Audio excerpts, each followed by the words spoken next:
warahmatullahi wabarakatuh. Selamat pagi, selamat siang, selamat sore, selamat malam, dan selamat berjumpa lagi dengan Ustazah Tari. Apa kabar anak soleh dan soleha? Alhamdulillah, luar biasa. Tetap semangat, dahsyat, Allahu Akbar. Hari ini Ustazah akan bercerita lagi tentang sirah nabawiyah. Nah, anak-anak, sebelum memulainya, marilah kita berdoa terlebih dahulu.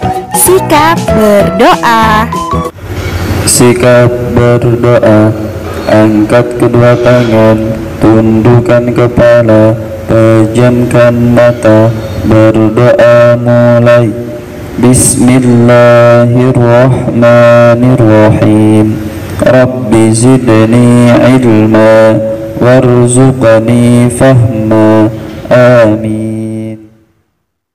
Bismillahirrahmanirrahim.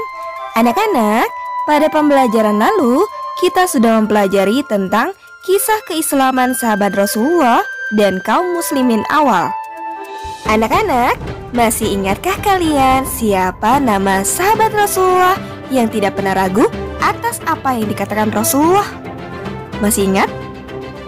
Ya benar anak-anak, nama sahabat Rasulullah itu adalah Abu Bakar. Ketika Rasulullah menyampaikan firman Allah, beliau tidak ragu dan langsung memeluk Islam. Beliau jugalah yang mengajak Utsman bin Affan, Thalha bin Ubaidillah, Zubair bin Awam, dan Sa'ad bin Abu Waqqas menemui Rasulullah, dan akhirnya para sahabat tersebut ikut juga masuk ke dalam Islam. Pada hari ini kita akan mempelajari kisah keluarga Al-Lahab dan perlawanannya terhadap Rasulullah dan kaum muslimin. Dengan submateri yang pertama, jamuan makan untuk kerabat. Yang kedua, seruan dari Bukit Safa. Yang ketiga, turunnya surah Al-Lahab. Dan yang keempat, Ummu Jamil. Jamuan makan untuk kerabat. Anak-anak soleh dan soleha yang dirahmati oleh Allah Subhanahu wa Ta'ala, kalian sudah mengetahui bahwa kaum muslimin yang mula-mula yang disebut dengan as-sabiqunal awalun melaksanakan ibadah mereka secara sembunyi-sembunyi. Namun anak-anak, pada akhirnya berita tentang dakwah tersebut sampai juga ke telinga kaum Quraisy. Pada saat itu mereka belum mempermasalahkan karena Rasulullah tidak pernah menyinggung agama mereka ataupun berhala-berhala yang mereka anggap sebagai Tuhan. Anak-anak, 3 tahun pun berlalu, sementara dakwah masih berjalan secara sembunyi-sembunyi dan individu. Dalam waktu 3 tahun tersebut, terbentuklah suatu kelompok kaum mukminin yang dibangun atas pondasi uhwah atau persaudaraan dan ta'awun atau solidaritas, serta penyampaian risalah dan pemantapan posisinya di kelompok tersebut. Anak-anak ustazah, tidak ada yang lebih dicintai Rasulullah daripada kaum kerabatnya sendiri. Dalam tempo waktu itu juga, turunlah firman Allah yang memerintahkan agar beliau berdakwah kepada kerabatnya. Dan berikanlah peringatan kepada kerabat-kerabatmu yang terdekat, dan rendahkanlah dirimu kepada mereka yang mengikutimu, yaitu orang-orang yang beriman. Kalaupun mereka tidak mau juga mengikutimu, katakanlah, aku lepas tangan dari segala perbuatan kamu, dan bertawakallah kepada Allah yang Maha Perkasa lagi Maha Penyayang. Quran Surah Asy-Syu'ara ayat 214 hingga ayat 217. Ayat ini menjelaskan bahwa Allah Subhanahu wa Ta'ala memerintahkan kepada Rasulullah untuk memberikan keterangan atau ajakan beriman kepada Allah Subhanahu wa Ta'ala untuk kalangan keluarga terdekatnya. Setelah turunnya ayat tersebut, Rasulullah mengundang para kerabat terdekatnya, dan mereka pun datang. "Wahai Muhammad, berikan aku arak," seru seorang paman beliau yang bernama Zubair. Namun Rasulullah hanya menyediakan susu. Setelah mereka makan, Rasulullah berdiri dan berkata, "Wahai kerabatku, saya tidak melihat ada seorang manusia di kalangan Arab yang dapat membawa sesuatu ke tengah-tengah masyarakat lebih baik Dari yang saya bawakan kepada kamu sekalian ini, kubawakan kepada kamu dunia dan akhirat yang terbaik. Allah telah menyuruhku mengajak kamu sekalian. Maka dari itu, siapa di antara kamu sekalian yang mau mendukungku? Setelah sesaat terpesona, semua orang menggerutu dan bangkit hendak pulang. Namun, mereka kembali terperangah ketika Ali bin Abu Thalib yang masih remaja bangkit seraya berseru lantang, "Rasulullah, saya akan membantumu. Saya adalah lawan siapa saja yang engkau tentang." Rasulullah menepuk bahu Ali sambil berkata kepada yang lain, "Inilah saudara saya yang membantu dan pengganti saya. Ikuti dan patuhilah dia." Mendadak, tawa hadirin pun meledak. Seseorang berkata kepada Abu Thalib, "Hahaha, ia memerintahkan engkau supaya mendengar dan mematuhi perintah anakmu sendiri." Kemudian, semua orang bubar begitu saja. Semua orang yang tertawa terbahak-bahak itu tidak menyadari bahwa beberapa di antara mereka kemudian akan ditebas Ali dalam pertempuran Badar. 14 tahun kemudian, sebagai bukti bahwa Ali memang bersungguh-sungguh dengan kata-katanya itu. Anak-anak ustazah, setelah semua orang bubar begitu saja, kemudian Abu Thalib berkomentar, "Wahai Muhammad, alangkah senangnya kami membantumu, menerima nasihatmu, dan sangat membenarkan kata-katamu. Mereka yang merupakan suku-suku dari pihak bapakmu telah berkumpul. Sesungguhnya aku hanyalah salah seorang dari mereka. Namun aku adalah orang yang paling mendukung apa yang engkau lakukan. Oleh karena itu, teruskanlah apa yang telah diperintahkan kepadamu. Demi Allah, aku akan senantiasa melindungi dan membelamu. Hanya saja diriku tidak memberikan cukup keberanian kepadaku untuk berpisah dengan agama Abdul Muthalib." Nah anak-anak, setelah kerabatnya sendiri menolak, apa yang akan Rasulullah lakukan selanjutnya? Seruan dari Bukit Safa. Setelah Rasulullah merasa yakin dengan janji pamannya Abu Thalib yang akan melindunginya dalam tugasnya menyampaikan wahyu Rabb-nya, suatu hari beliau menaiki Bukit Safa. Kemudian dengan suara lantang beliau memanggil-manggil, "Wahai orang-orang Quraisy! Wahai orang-orang Quraisy!" Penduduk Mekah yang sedang sibuk dengan urusannya terkejut dan menoleh. Kemudian tak berapa lama mereka pun berkumpul. Karena begitu pentingnya panggilan itu, seseorang yang tidak bisa keluar memenuhinya mengirimkan utusan untuk melihat apakah gerangan yang terjadi. Rasulullah memandang kerumunan orang di bawah yang menatapnya dengan wajah penuh tanda tanya. "Wahai Muhammad, ada apa? Bagaimana pendapat kalian kalau ku beritahu bahwa di balik bukit ini ada pasukan berkuda yang siap menyerbu kalian? Percayakah kalian kepadaku?" tanya Rasulullah. "Ya Muhammad, kami percaya. Kami tidak akan meragukan kata-katamu karena kami tidak pernah mendengar engkau berdusta." Rasulullah menarik nafas dan menyampaikan seruannya. "Aku mengingatkan kalian sebelum datang siksa yang amat berat.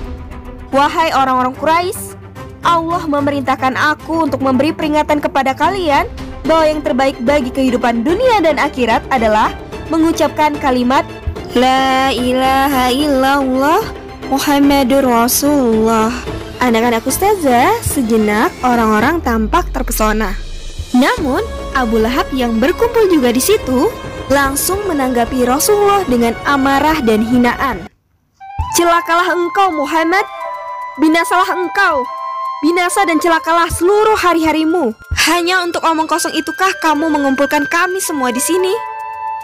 Anak-anak ustazah, Rasulullah tidak berkata apa-apa setelah dihina sekeras itu. Rasulullah hanya menatap tajam wajah Abu Lahab. Setelah teriakan Abu Lahab itu, orang-orang Quraisy seperti kembali disadarkan dari rasa terpesonanya. Mereka bubar dengan bermacam tingkah. Ada yang mengerutkan kening, ada yang berbisik-bisik, ada juga yang melirik Rasulullah sambil tersenyum mencibir. Bisa dibayangkan anak-anak betapa sakitnya hati Rasulullah dihina oleh Abu Lahab.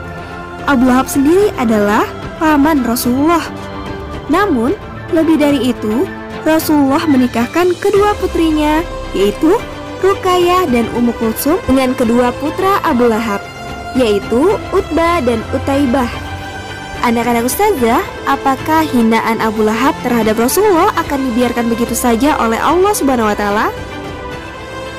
Tidak, anak-anak. Hinaan Abu Lahab itu tidak dibiarkan oleh Allah Subhanahu wa Ta'ala. Yang kemudian turunlah firman Allah yang mengutuk perbuatan itu. Turunnya surah Al-Lahab.